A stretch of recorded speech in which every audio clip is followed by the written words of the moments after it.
Hi everybody, and welcome to How to Use Adjustment Layers Part 1. Adjustment layers are one of the most useful things in Adobe Photoshop.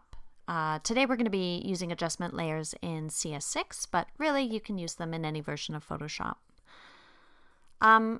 Adjustment layers are maybe the most useful thing because they allow you to make non-destructive changes to your image. So you can affect things like exposure and color balance and saturation without actually making any changes to your original pixel data, right? So it lays these changes over top and doesn't affect your original. So you can always go back and edit them, change them, tweak them, or discard them altogether without damaging your original. So that's a really important thing in Photoshop. Okay, so today we're going to use this image of this fencer here, and let's get started. There's always something you can improve upon when working in Photoshop, even if your exposure you think is almost perfect, your conditions were perfect, your environment, there's always something that you can do to make your image better.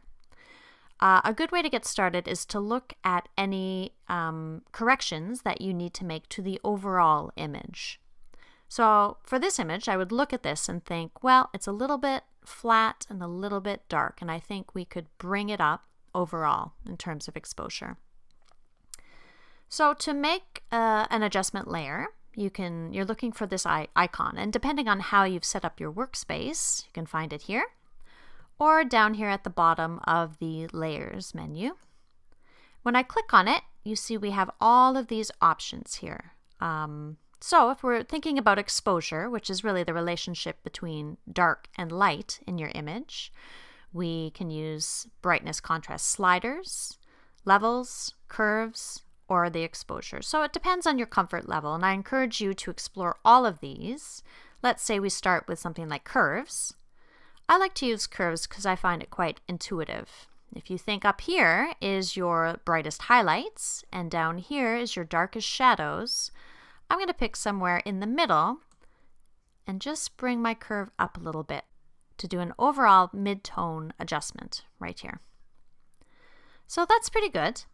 There's also an auto option here as well, so I encourage you to try that and see sort of where it would place your curve for an improvement to your image. So now you see I've got this layer, this adjustment layer, on top of my image. It hasn't impacted the background at all. I can turn this layer off. I can discard this layer down here in the trash, or I can edit it further. Let's try a different method of exposure adjustment. Again, going down to the bottom, let's use sliders this time. This may be more comfortable for some who are beginners. And here I can adjust the brightness and the contrast separately. And remember, I'm looking for bright highlights where there's still detail and dark shadows, right? So I'm looking at the different areas of my image to try and get details in both shadows and highlights. Again, there's an auto button here. You can play with that and see what you think. And then you can go back and adjust it further. So exposure is always a good place to start when you're thinking about overall adjustments, because as you change your exposure, your color will change as well. So always start with exposure, and then you can see if there's any sort of overall color adjustments that you need to make as well. For this image, which looks pretty good, I think the only color adjustment I would make is maybe to take out some of this slight yellowy greenish tone. I'm noticing it mostly in the background here. So let's do an overall color balance adjustment layer right here. And then you'll see here I have the option of shadows, midtones, or highlights. Here we're going to affect the midtones because it's this sort of middle gray that I'm concerned with. And I'm just going to take out a little bit of that yellow, maybe a little bit more. Maybe a tiny bit of green. So I want to move away from the yellow towards the blue, and I'm going to move away from the green towards the magenta. So that looks a little bit better.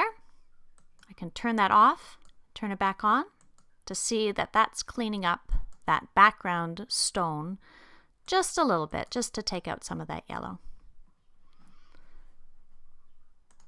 There we go. So now you've made overall adjustments to your image using adjustment layers without impacting your original image.